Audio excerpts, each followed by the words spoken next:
Okay, so hi everyone. I'm Dr. Aletha Harven. You can call me Dr. Harven, and I'm really excited to have you here. I'm excited to be kicking off my second year of transformative conversations, promoting equity and inclusion in education and beyond, my webinar series. And so I'm excited to have Dr. Lynn here with me today to get us into a really great conversation about critical race theory, because this is such a controversial topic, which is really interesting to me. But you know, I'm definitely looking forward to hearing everything that Dr. Lynn has to say. And I do want to make a note here, everyone.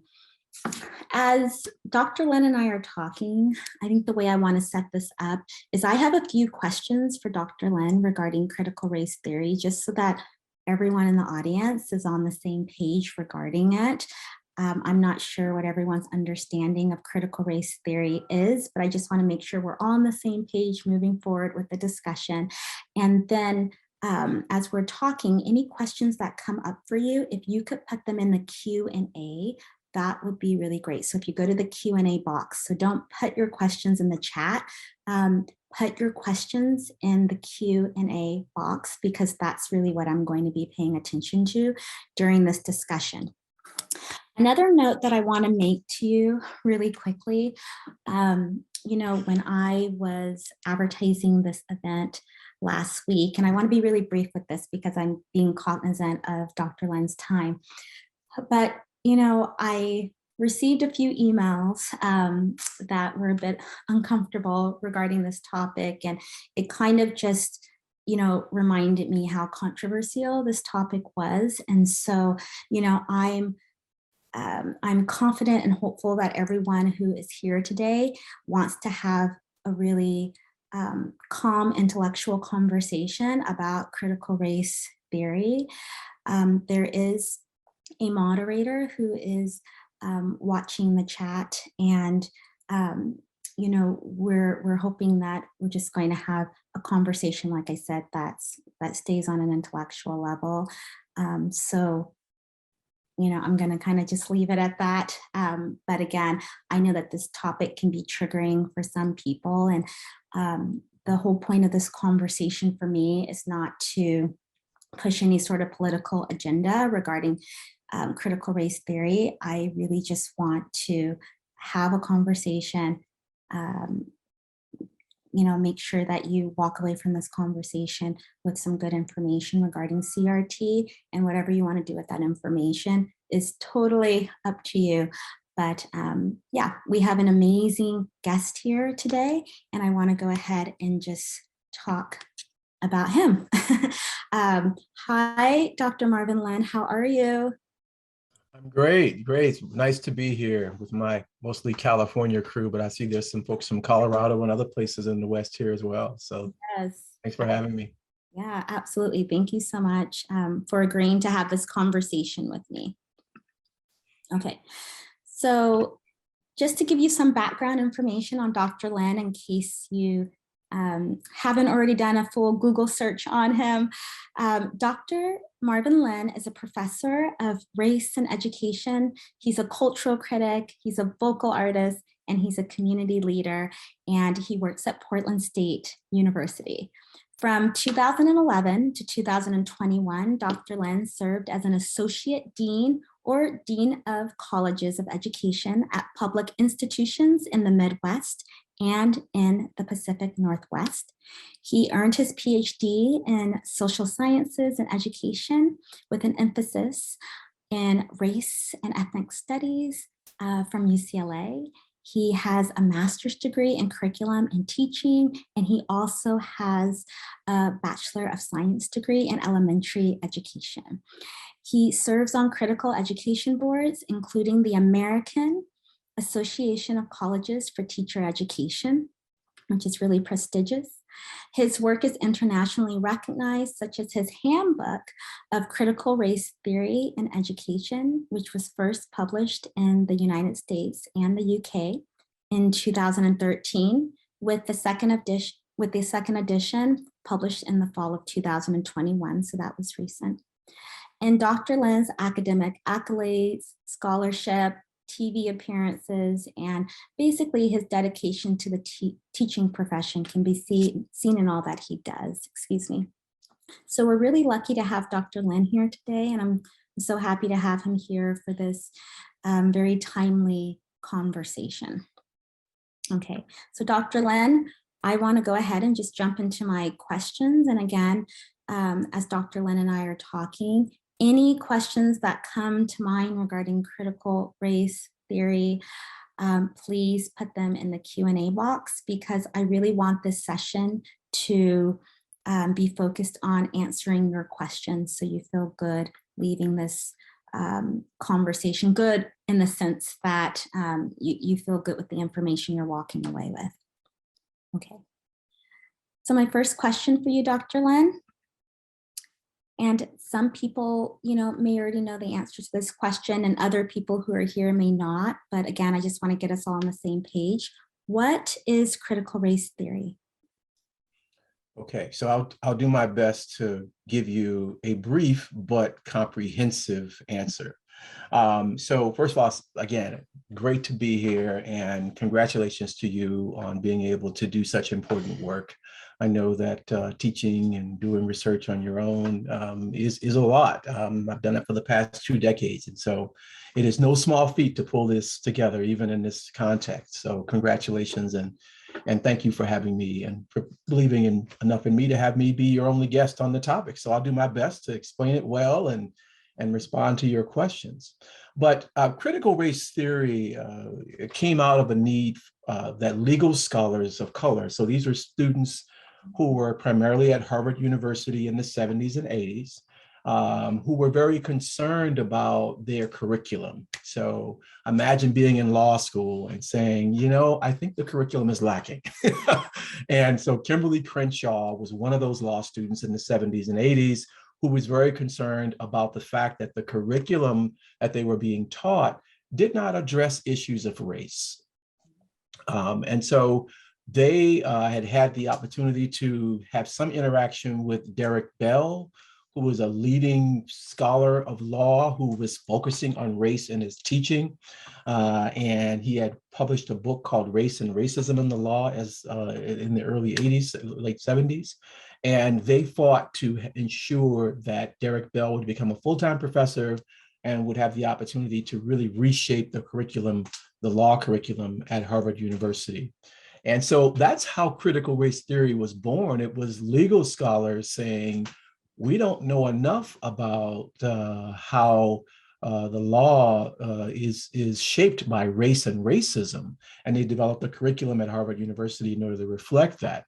They later got together as legal scholars who were studying the law and issues of race and gender and so on, and essentially decided to coin the phrase critical race theory as a way to define their scholarship, because they were actively studying these issues from their standpoint as people of color in the law.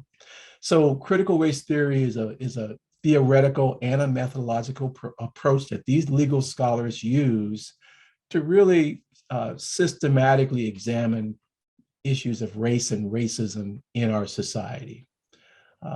It offers a critique of the American law by asking the central question, if the law is objective, then why does it appear to serve mainly the interest of white people in the US?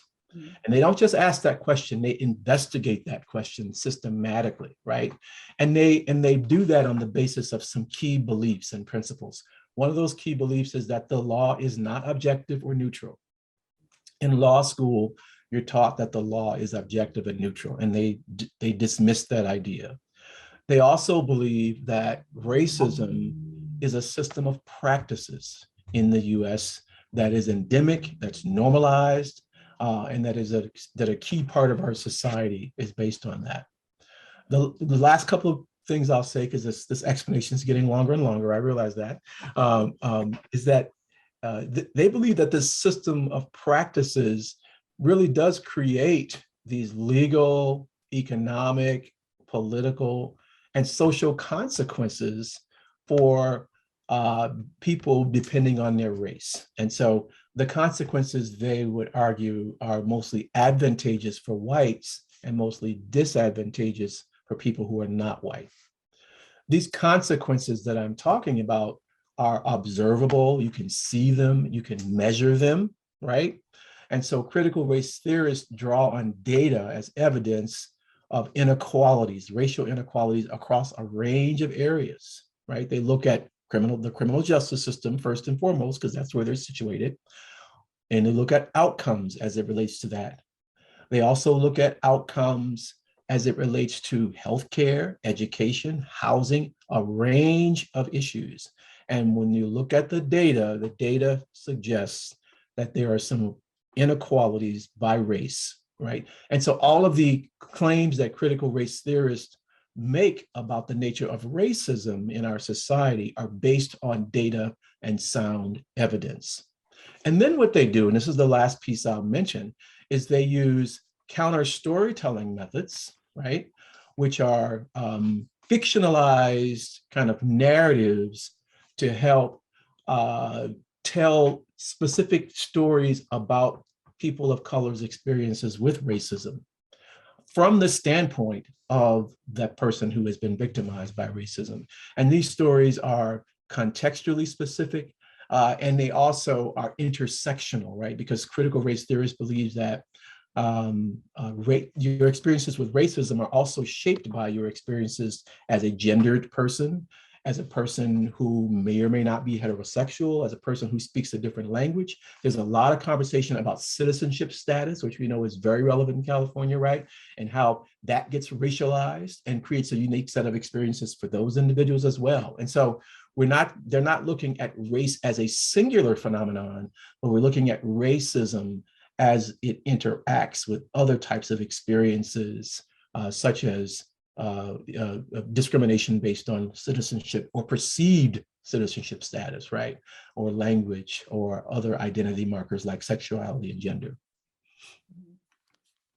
That's such a great explanation. And like you said, I know there's so much more to it, but I thought that was a really nice, comprehensive way to talk about critical race theory and its focus and methodological approach. So thank you so much. I really like that. And that leads me into my next question for you. How can critical race theory be utilized to explore inequities in education? Thank you for that. So there is a rich history of critical race theories being used as a lens, as a theoretical and methodological lens in the field of education to explore outcomes that we have long been concerned about. So we have had concerns about why is it that Black, Brown, and Indigenous kids are graduating at lower rates than white kids or some certain groups of Asian kids?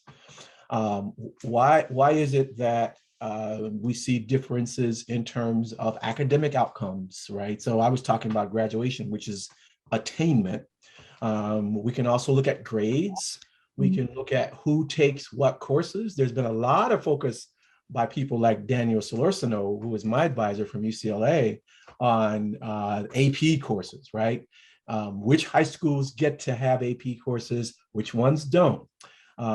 Which kids get to take AP courses, which ones don't? And we see, if we look again at the data and the evidence, what we see is these alignments along the lines of race. The schools mostly attended by white kids have greater opportunities for these advanced courses. The schools mostly attended by kids of color don't. And then you have the school within a school phenomenon, right? Where there has been a lot of work around Santa Monica High School, for example, in LA, in the LA area, and the school within a school phenomenon. So if you have a diverse school setting and you have Black and white kids and Latino kid, Latinx kids and Asian kids, what you see is white kids and certain groups of Asian kids having access to the greatest resources, and Black and brown kids and Indigenous kids not having that same level of access. And so they used critical race theory as a lens to try to better understand that. When I went to graduate school at UCLA in the 90s, I can't believe it's been that long. I started graduate school there in 1997, and I was sitting in a doctoral classroom of a professor who I have a lot of respect for, and in many ways was the reason I went to UCLA. Who somebody who takes a critical approach to looking at education. And when it came to talking about why Black kids were having trouble, they relied on the work of a person that I have a lot of respect for, but disagree with, and that's John Ogbu, who was a long time, very well-known professor at the University of California, Berkeley. The problem with John Ogbu's work, from my standpoint, is that he argued that Black kids were experiencing school failure because of their culture, right? That Black kids and brown kids and indigenous kids had what he called an oppositional culture to schooling. And so I felt I was concerned about that. And I felt that at that time, I felt that that was what I would call a poverty of theory around the experiences of Black folks. And so while I was expressing that concern and going, why aren't we looking at race? People like Gloria Ladson-Billings, my advisor, Daniel Solorzano, Lawrence Parker, who was at the University of Illinois, William Tate, were already beginning to have this conversation within the field of education in the mid-90s about the application of critical race theory to the field of education. And we're raising the same types of questions I was raising. Wait a minute, you're saying that this is about Black kids' culture and their defiance, but we can see these trends happening even in settings where kids are not having behavior issues. We even see this happening with more middle class Black and brown kids. And so we were looking for a way to explain that. And critical race theory became a tool that we began to use to help us see the impact that racism as a system was having on the schooling experiences of students of color. And we not only looked at the classroom, we looked at the school itself, how it was shaped. The folks in LA who are talking about and who are concerned about AP classes are also looking at broader neighborhood forces and how Black and brown communities are locked out of certain opportunities, right? And that becomes racialized. You can talk about racial segregation as a process, as a historic practice in America that has influenced how schools get funded, right? And so we can see the race in the racism in all of these things that we're so concerned about as far as schooling outcomes for our students.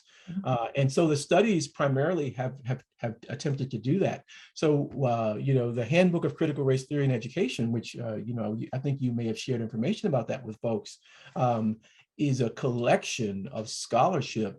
We have 32 chapters in the second edition that deal with a range of issues, from the overrepresentation of Black and brown bodies in special education to higher education policy that attempts to include more students of color, but has come under fire, right? There's a lot of attacks on affirmative action. They talk about why that's the case, to studies that look at education policy writ large and how it sort of disadvantages students of color and serves white students.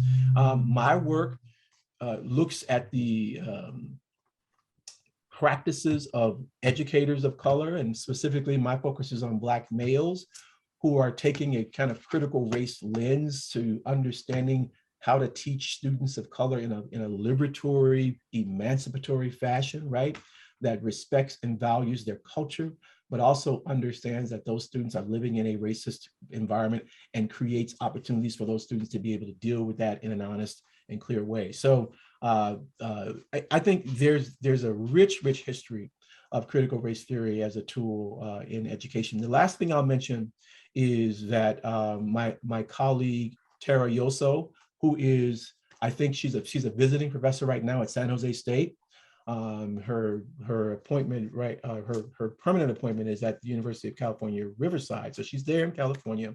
The concept of community cultural wealth has been significant in our field.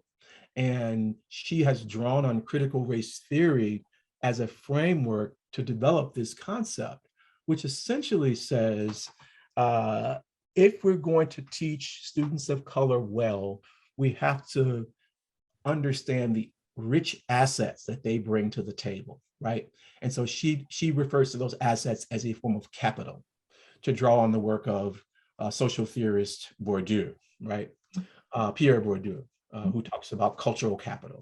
And Pierre Bourdieu says that certain kids are successful in school because they have cultural capital. And what basically cultural capital is aligned to social class, that more middle class kids have a set of experiences that are much more aligned to school, and therefore they're successful. Well, again, where's the race in that? So she's bringing this conversation around race and racism to the table, and she's saying that it's not just class that gives you or provides you with these assets, right? It's also culture, and it's also your race and your understandings about race. And so she talks about, for example, linguistic capital that second language learners or English learners bring to the table, which is rich, right?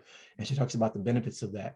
She talks about aspirational capital that many families of color have, because they want their students to be successful despite their circumstance, right? And that's a form of aspirational capital. And so she situates students of color as holders of knowledge who bring rich assets to the table that teachers can then draw on as a way to more effectively teach them. So this is really how critical race theory has been used in the field of education. And I'm really proud to be part of that rich history. Absolutely. Thank you so much. That was such a wonderful and thorough explanation. And, I remember, studying John Ogbu and his work. And, on the one hand, he does have a very popular theory and his ideas are very popular. But then on the other hand, like you were saying, his ideas have been critiqued for quite some time.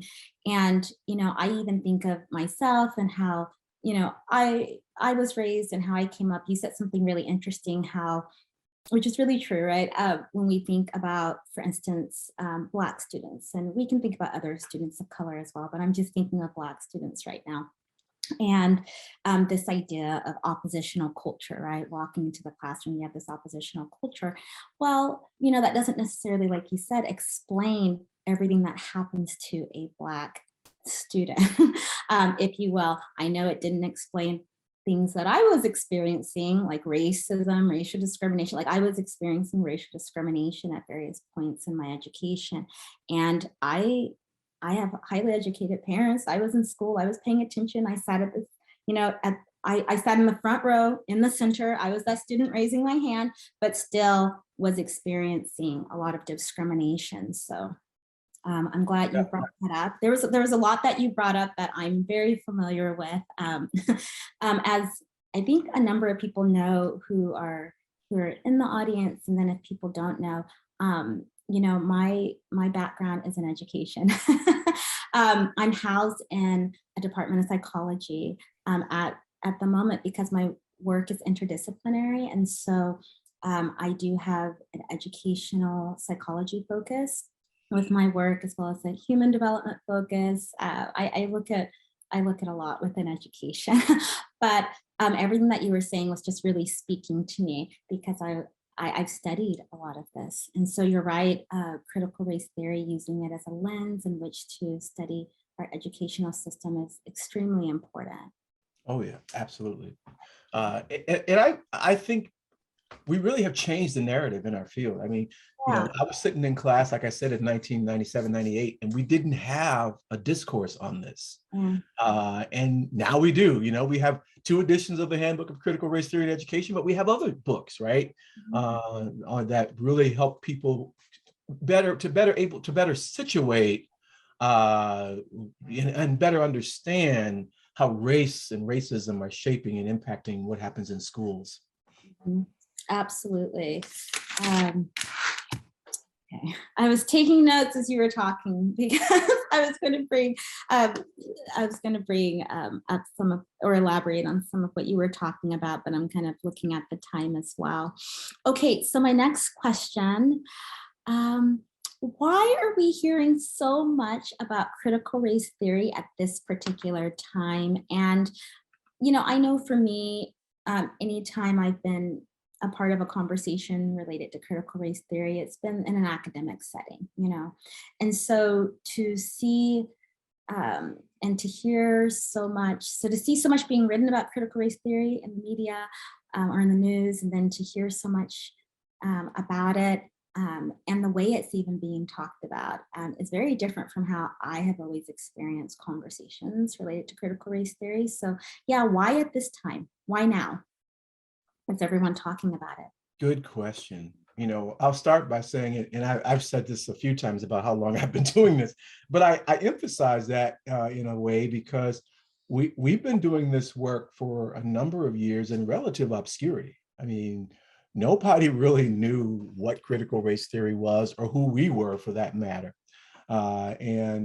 So there were a few of us who were well recognized. Everybody knows Gloria Ladson-Billings and Bill Tate, but Gloria Ladson-Billings' academic fame really came out of her work around culturally relevant teaching. A lot of people probably didn't even know that she was doing work around critical race theory, and was one of the people that I leaned on when I first started to do this work in the late 90s. She had a very famous piece called Toward a Critical Race Theory of Education, I think, that was published in the journal Teachers College Record in like 1995, her and Bill Tate, and which was also really well regarded. But again, we weren't that well known for doing this work. If we got recognition, it was for the other work we were doing. And in my case, some of the work around Black male teachers was recognized because there were so few people doing it. I mean, I was one of 5 or 6 people at the time doing it. So there are more now. But so nobody knew about critical race theory. It is this very dense, sort of comprehensive legal theory that is only taught in a few schools of law or a few schools of education, depending on who's there. It's not taught widely anywhere still.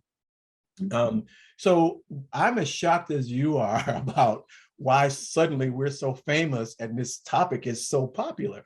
And so I actually started exploring that question myself as a researcher.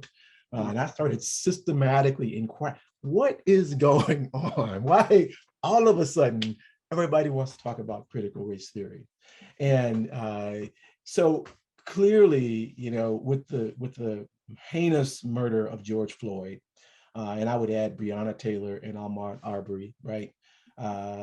Everybody was suddenly talking about, and this is in 2020.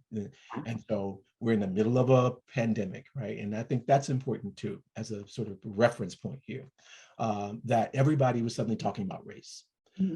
And there seemed to be, at least from what I was seeing in the media and elsewhere, there seemed to be this broad kind of public and social recognition that racism was a problem in America.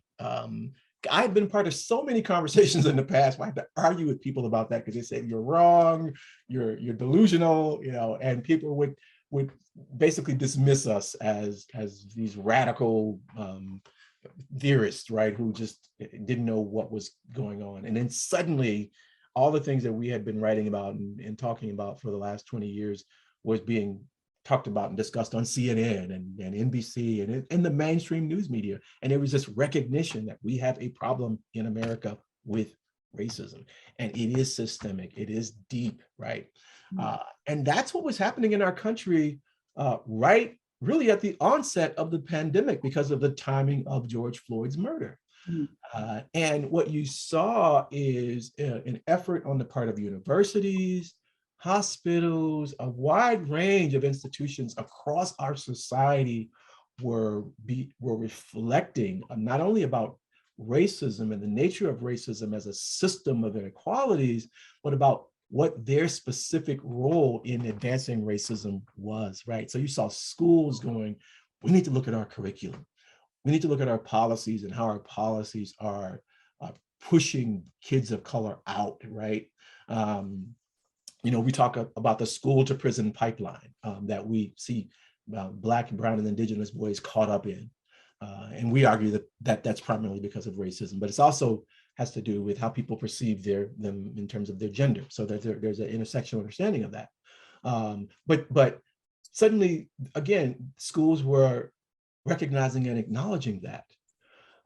And there was a broad effort to come up with plans, be they professional development or curriculum or policies or other types of practices that would address these long-standing racial inequalities that we had been so concerned about for so many years. And so as people began to do that work, what they realized was, oh, there's a whole body of scholarship out there. Some of it's critical race theory, some of it's not, but that examines racism in these various institutional contexts and has some suggestions about what could be done. And so some of the folks who were putting together these professional development sessions were relying on some of the research of people who have been doing critical race theory work in the law for decades and so on. And so what happened to sort of jumpstart this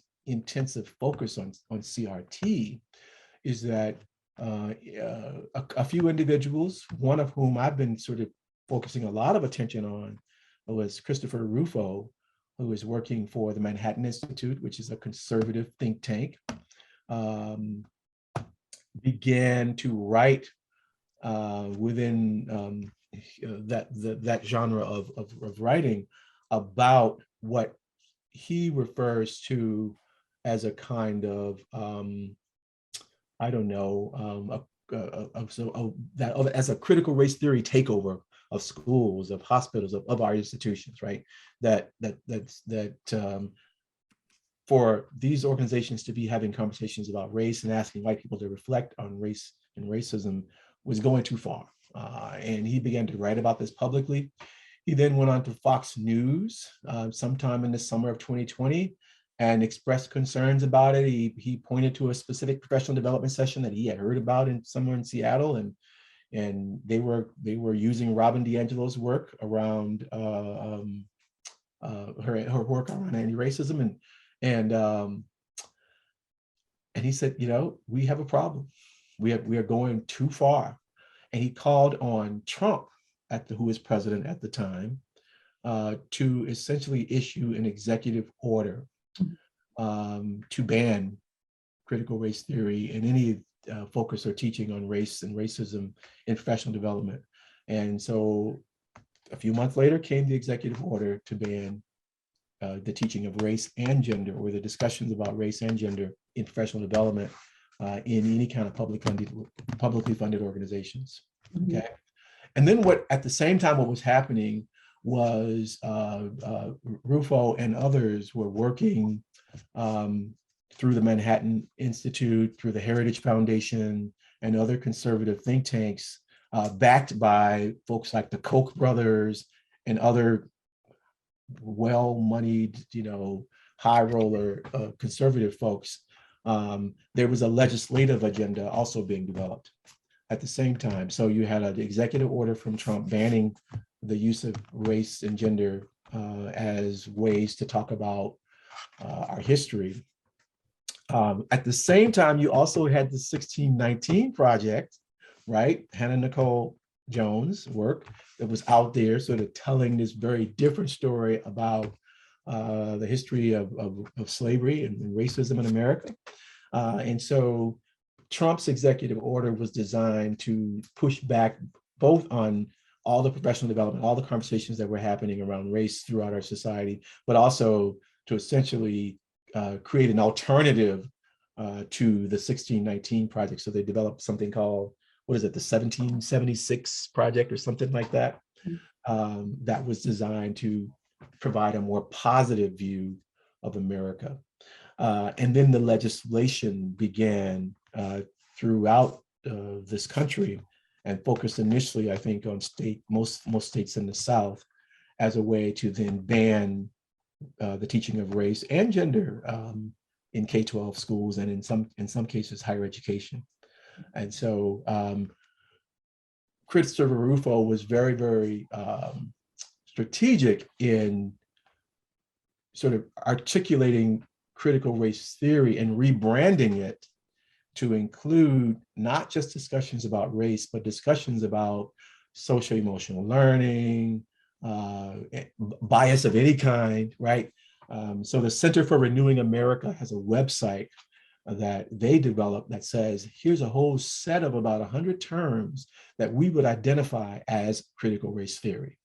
And so, and if you go to Christopher Rufo's Twitter page, he says that my intent was to really rebrand critical race theory so that people understood it as this broad, sweeping term that includes lots and lots of ideas that go way beyond what I talked about when I introduced critical race theory earlier. And so he has successfully rebranded it to essentially mean any and everything that I would argue conservatives don't like. And so, so that's why there's so much focus on it, because people can use the term critical race theory and it essentially means everything they hate. And it creates this visceral reaction, right? And what they don't realize is that they have been manipulated by these very well-moneyed folks who are simply trying to get people to vote based on their fears. That's what I think happened in Virginia. You know, the Virginia government ran on the basis of, I will stop critical race theory. I will stop this from being taught in the schools. I will ensure that there are no more conversations about this, and won, right? And so this is the first time we have seen this sort of shift electoral politics. I mean, or to shift the election outcome at the state level. And so that's the goal, is to have this essentially turn blues places red. And in Virginia, that was successful. And I think there are efforts to have this happen everywhere else. I would just say, I'll conclude by saying that whenever we see a shift in leadership in the White House, we see a whole bunch of efforts on the part of the losing party to try to shift people to thinking their way and to vote their way. And the folks on the right are very good at organizing their base and getting the word out and getting people to go to the polls. And that's exactly what this is about. I would argue that this ultimately is about getting Trump reelected. And because, and I'll say these are my views, and may be controversial, but in my view, Trump is an autocrat, and he does not believe in democracy. He does not believe that we should have the right to free speech. He does not believe that we should have the right to teach and learn what we want. And so they are playing out Trump's agenda through the state legislatures all over the country in order to set it up so that he can be president, not of a democratic America, but of an America that is ruled by one person who decides when we sleep, when we get up, what we think, what we learn, right? And this will not be the America that we know it to be today. And I truly believe that's the goal. And I think there's some people out there that would be happy to live in an autocratic society as long as they were on this sort of more privileged end of that. Thank you so much for giving us that information, and then also letting us know what your personal views are too about it. And it's interesting that you brought up former President Donald Trump, because I actually was looking at news stories, and there were a couple of news stories where our former president, he was quoted, and I kind of want to read some of the comments to you, and also comments from supporters. And then I just want to get your thoughts. So I was looking at a news article in the US News and another one in Forbes, and former President Donald Trump has publicly referred to critical race theory as the left's new vile theory. That's what one of the articles said.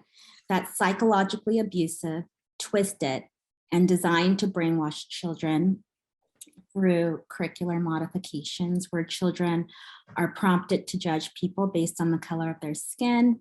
Many supporters of these statements agree that critical race theory pushes a divisive and revisionist history curriculum on schools and threatens patriotism and pride in our American history and in being an American. And then our former president also stated that critical race theory promotes the idea that the United States is systemically evil, instead of helping young people discover that America is the greatest, most tolerant, and most generous nation in history. And so, as a critical race scholar in education, I just wanted to know, what are your thoughts on these comments? I know you've already kind of given us your opinion on the former president, but I just wanted, I mean, even just based on what you were saying earlier, it seems like this controversy, right, isn't real. Like you said, critical race theory is become this catch-all phrase. And so, yeah, I just wanted to know your thoughts on the comments. Yes, and I don't mind saying publicly, I don't think very much of the former president. But I think that referring to this as a new vile theory, it's not new. You know, folks of color have always had a critique of racism in America. You know, you can read the work of Phyllis Wheatley from the 1700s, right?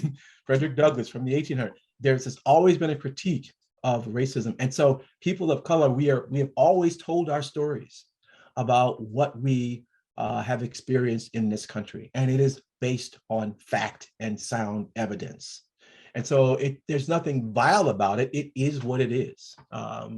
And if me telling my story is psychological abuse to you, then I think we need to have a conversation about that, because what it suggests is that your psychological safety is dependent upon my silence, right? And I would say even worse, that it's dependent upon me lying about my own reality, right? That the only way you can be psychologically safe is if I lie to you about my experience. And that's essentially what Trump is demanding, that people of color, women, gays and lesbians and trans folk, that we just shut up, right? Stop talking and stop speaking our truths, right? Because and it's not just him, it's everybody who I think is situated in that space, who's arguing, because there's the legislation says if you go to Idaho or many places around the country, Mississippi, who have passed legislation that says that if you do anything to make white children uncomfortable or feel psychologically unsafe, then they can file a complaint, and that complaint will be followed up on. And so it creates this whole set of administrative processes that teachers are forced to deal with. And the question becomes, well, who determines who's comfortable, who's not? Why is that a prerequisite? And so it really is an effort, it's a silencing mechanism.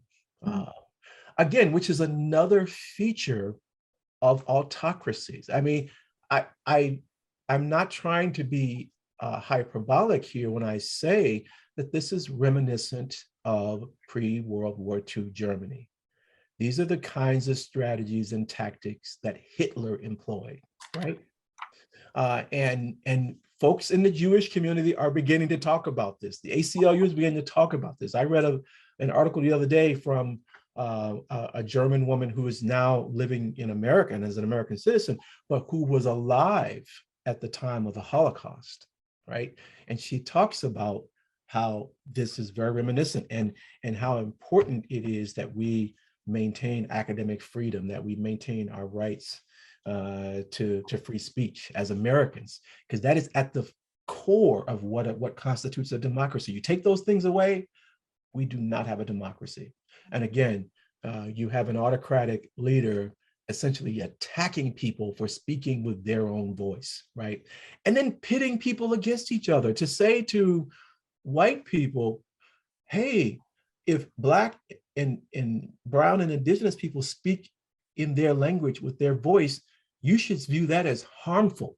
What you're doing is you are creating a divisive concept, right? And this idea of divisive concepts is deeply embedded within these laws. It's something that came out of Trump's executive order.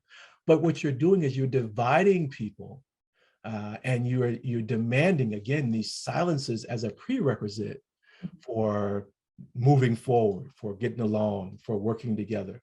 And America has never worked that way, right?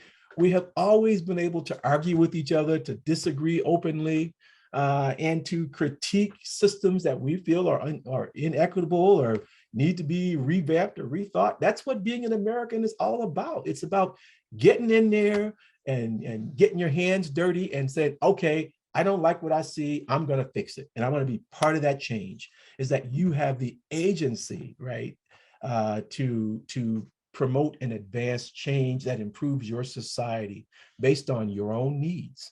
And so this idea that we have to, again, be silent and we have to agree with things that we know are false in order to get along, in order to move forward with some vision of America that is just inaccurate, is again, I can't say it enough, it is reflective of the tendency of a single-minded, autocratic, anti-democratic leader, and I would say group of leaders who really are not supportive of the America that I know and love. They want something else.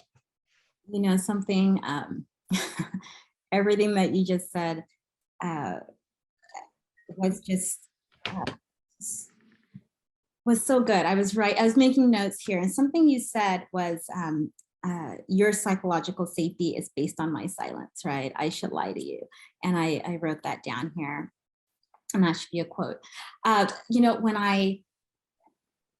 even when I think about, you know, when I was in school, I was thinking about it this morning too, like when I was in college, there were so many times when, you know, the history that, like even like history, I guess in terms of, you know, Black people, right, was being talked about, and there was no safety for me. Like there was no safety for me.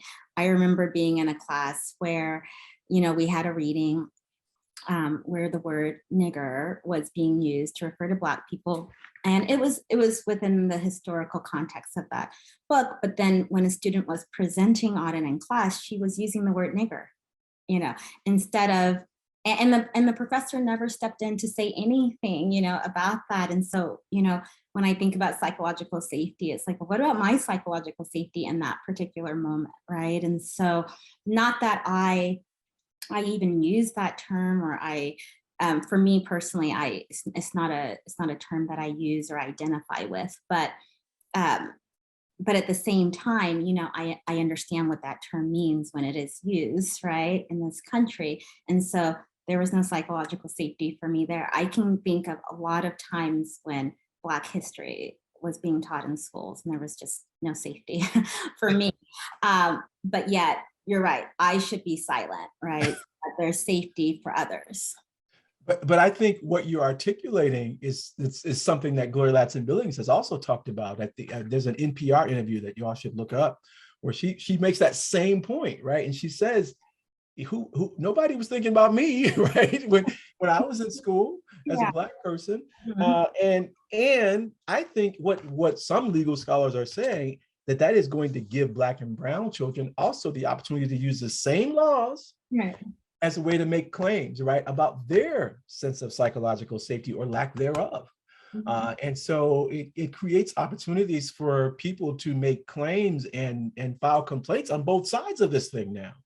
Because if we are constructing a curriculum that is all about ensuring that white folks are comfortable and feeling psychologically safe, then that potentially does harm to other folks who then also have a claim to make, right? So I think what we're going to see is just a variety of complaints, legal and otherwise, from all sides of this thing. And I know there's some legal scholars that are working with the African American Leadership Forum African American Policy Forum to address some of this in very real and systemic ways. Absolutely.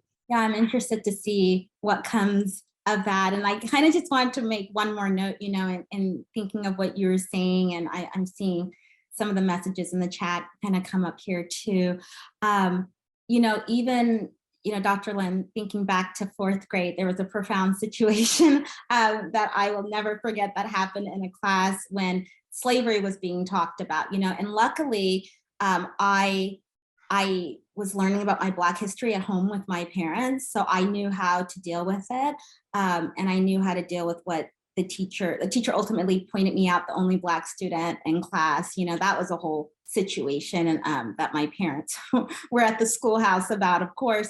But because I knew my Black history, you know, I was able to speak up for myself, and I was able to, you know, kind of educate the teacher a bit, and she didn't like that, and so that was an issue. So I just remember from the time I was in fourth grade, even until now, right? The time I'm in fourth grade until now, it's like, as a Black person, I'm always having to be the one to step up and to say something, you know, to correct people, to, you know, protect my own mental health, you know, with whatever's being talked about. But to have gone through school K through 12 and college, and always having to be like, okay, here we go. I'm going to have to speak up and say something, because who's thinking about me, you know? We're having these very critical discussions. It gets exhausting sometimes. So you're right, it's going to be interesting to see how all of this plays out. And I think you and I, you know, probably have similar experiences of oftentimes being the only one, right? Right, yeah. Settings. And that's something that Black folks who get PhDs or otherwise advance in their professions or in their fields experience, because there's so few of us that get to this point, right? That pipeline, as you know, is so leaky that so few of us actually make it here. So we are often alone and marginalized, and then we are having to make those choices, you know, about, do I speak up or not? In my experience, has been a lot of times when you do speak up, you get further marginalized. You get, you know, you're encouraged, like, speak up, say something, and you do speak up, and like you said, it's like, oh, now I'm being isolated, now I'm being marginalized. You're right, now people don't want to be around me because I've spoken out. Absolutely. Yeah. Imagine being a dean who does that, right? But you know what, but at the same time, it's like, I'm glad we do speak out, right? Because it's like, I have to kind of live with, I have to live with the fact, like, if I don't speak out, I have to live with that. If I speak out, then it's like, I feel better, even if I get marginalized, you know? What's funny?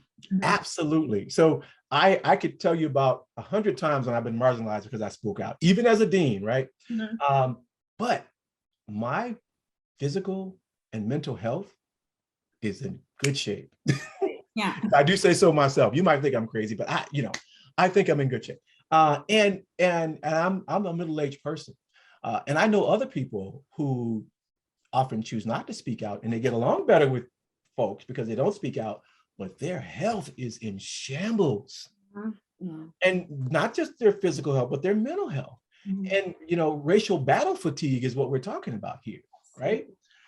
It's a real thing that when you don't respond proactively to racist incidents, it can make you sick. So while you and I take these risks of speaking out, and there's all this social isolation that you might incur as a result, it actually is better for your health to say something. I agree. I think, yeah, I feel better afterwards, even though, you know, That's right. I might be a loner, but I feel better. At least I spoke out, and it is what it is. You know what I say every day? I can do bad all by myself. Right, absolutely. I agree. I say I'd rather be alone than be in the company of people who are going to make me sick. Right. And I think that's the point that we have to get to. It's like, hey, we're going to have to speak our truth. And yeah, it's going to make some folks uncomfortable. Right. But it's important that you speak it. Absolutely. Absolutely. For your own psychological safety. Absolutely. Protection. Yeah. And you and I know how to, you know, when we talk about these issues, we're not personally offending and insulting people, right? Nobody's being called out of their name, you know. We're speaking to kind of sociological and historical truths, right? That can be backed up with evidence. Right. And if that makes people uncomfortable, yeah. Right. Absolutely. And like you said, I think it's important to help us all become better in this society. Yep. Yeah. Okay, so with the little time we have left, a little bit of time, I do want to at least get to one question. So one of the questions here, let me see.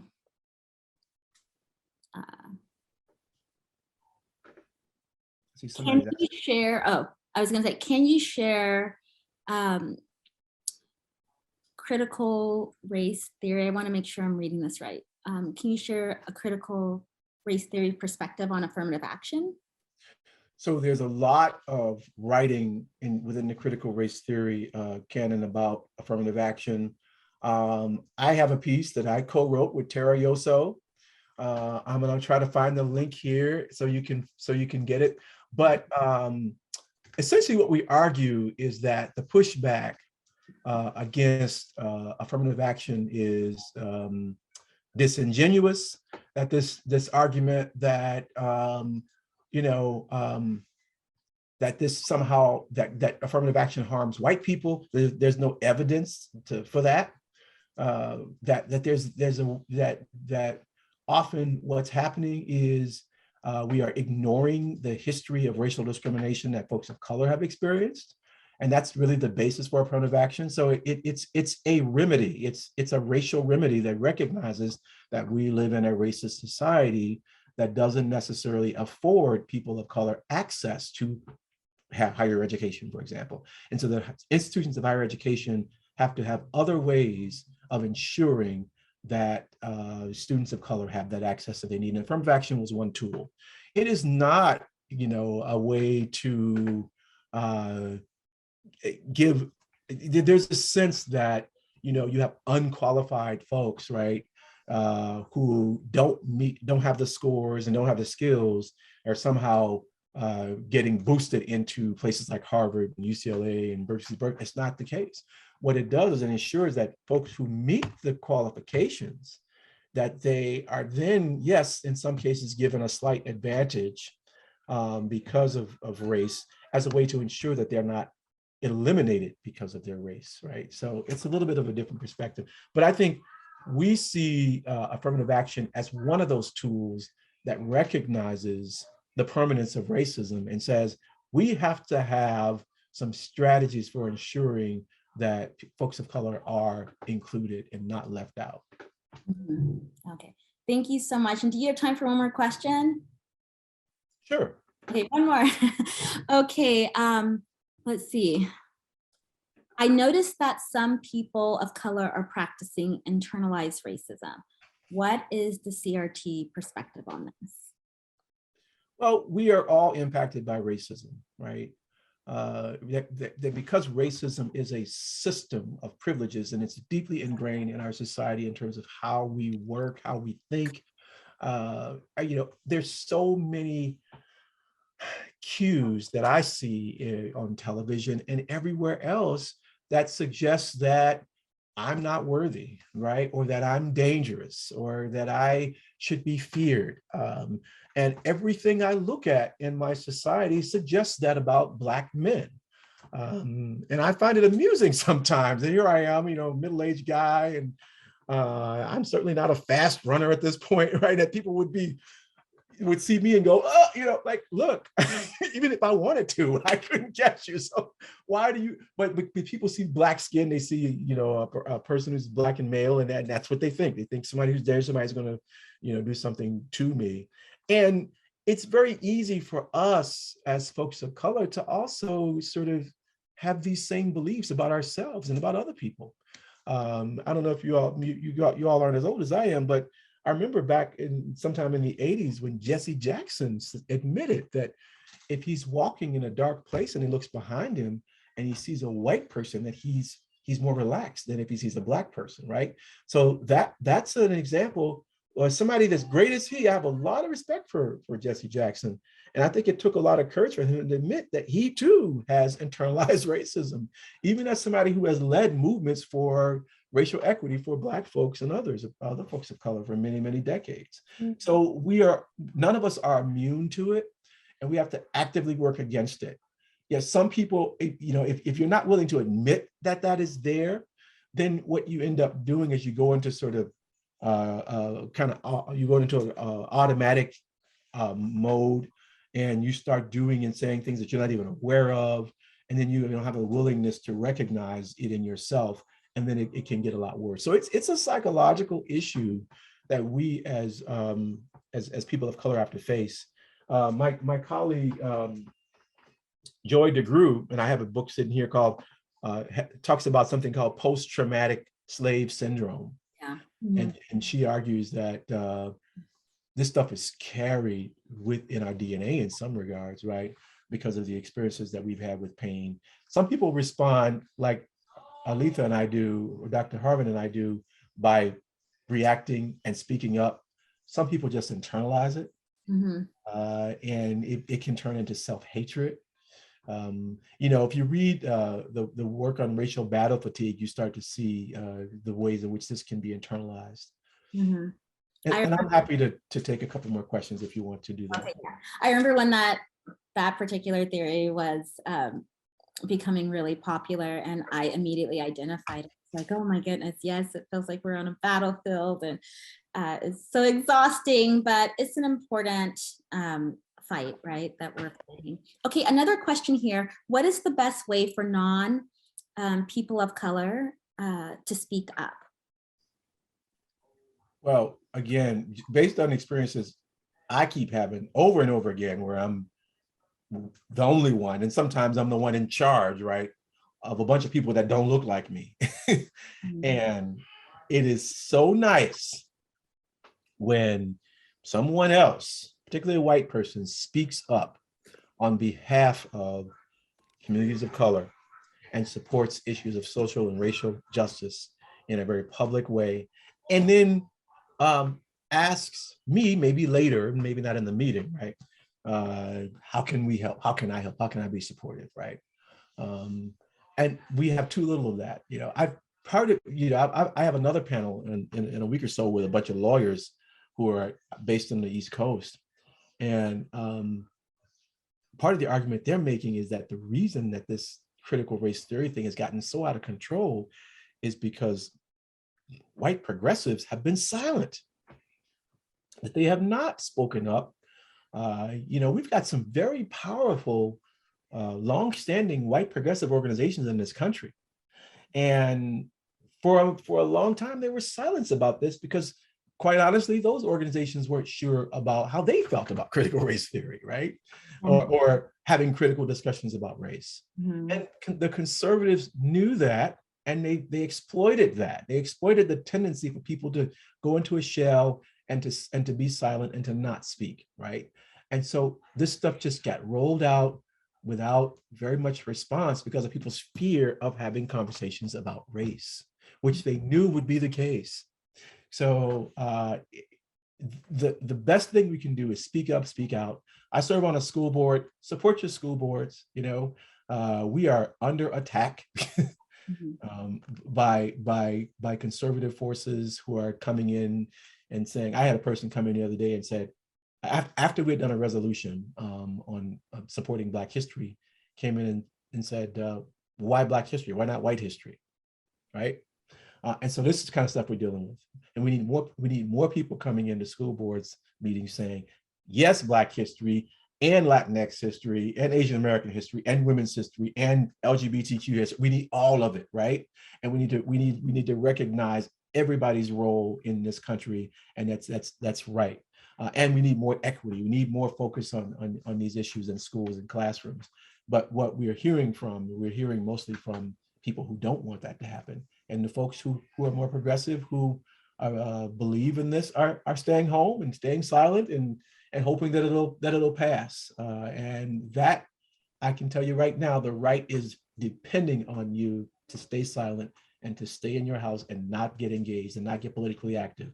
And the next thing you know, we're in pre-World War II Germany. I'm telling you, because there is a link. When we are silent about racism, when we are silent about inequality, what you start to see is an increase in hate crimes.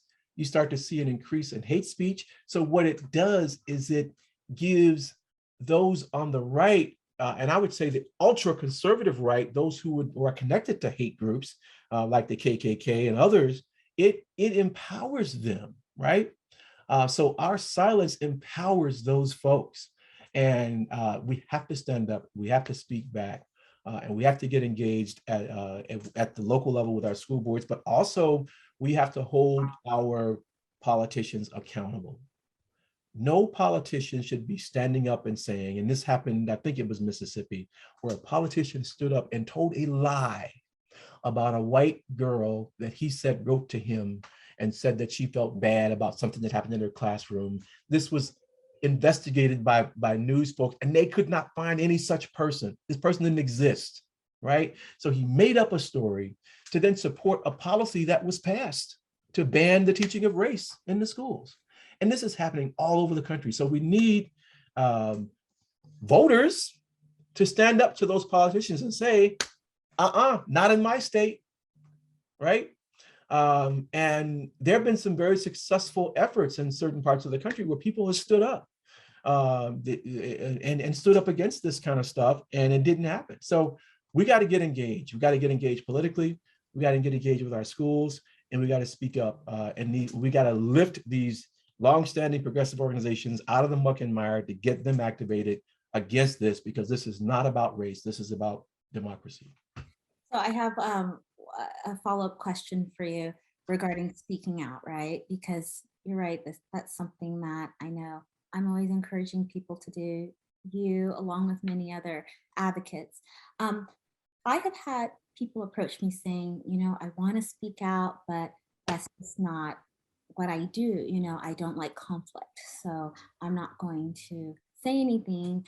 What do you say to people who, um, say they want to speak out and support and be a supporter, but then they're afraid to really speak out because there's consequences associated with it, right? Like we've already talked about what typically happens to us when we speak out. Right. So, I think people see those consequences and they're like, well, I support you, Right. But yeah, I don't want, yeah. I don't want that happening to me. Yeah. Uh-huh. What do you say to people who are like that? I would say our life depends on it. It really does. This is serious. When Yeah. they start telling you what you can teach and learn in K-12 and in higher ed in Florida, you can't teach this stuff in the universities. Oklahoma, same thing. And there's a lawsuit. I was involved in, a case right now against the state of Oklahoma because of this, right? So this is not just K-12. This is also higher education. But when they can put an academic straitjacket on you and force you to teach and learn only a certain thing, and to teach history in a very specific and narrow and limited and dishonest way, we have a problem, right? And so if we have to be in conflict with that. I not everybody wants to get up and make and testify in front of the legislature. You and I do that, right? But and I'm comfortable with that. But you can write letters. You can participate in activist organizations. You can support the NAACP in your city or your community. The African American Policy Forum has a whole series of activities that they're engaged in. If you go to their website, you can sign up to be part of this Truth Be Told campaign that they're involved in, and they will tell you about very specific things you can do to support them. If you are a K-12 teacher, the NEA, the National Education Association, has a whole set of activities they're involved in to support teachers who want to do this work. The ACLU has a movement as well. You can sign up if you're a university professor or a dean or somebody working in that context. You can sign on to this ACLU statement that has hundreds of universities and others signed on to protect academic freedom. So you don't have to be, the loudmouth like me, right? You can be part of organizations and groups that are doing the work and sign on to it and support it with your dollars, with your presence, right? To ensure that the resistance is strong. Because if it's not, we certainly are going to be living in a very different type of society. I promise you. Thank you so much, Dr. Lynn. I really appreciate you for this conversation, for having it with me and the audience. And there were really good questions that were posed. I know we didn't get a chance to get to all of them, but thank you so much. I think you have cleared up a good amount of confusion surrounding it. And I hope that everyone who stayed on, I know some people had to leave once 4:30 hit. So we're almost about 15 minutes over, but I thank everyone who came out today. So thank you so much. Thank you again, Dr. Lynn. This was such a good conversation. And as you all know, there's so many different ways to get involved. You don't have to be the loudest person in the room. You don't have to always speak out, although it's nice, we appreciate it, right, Dr. Lynn, when you can do that. Right. But if you don't, like you were saying, Dr. Lynn, there are many other ways to support a number of different causes, that help us move forward here. And again, thank you to you for doing this important work. And however I can support you, let me know. Thank you so much, Dr. Lynn. Thank you, everyone. Bye. Bye-bye.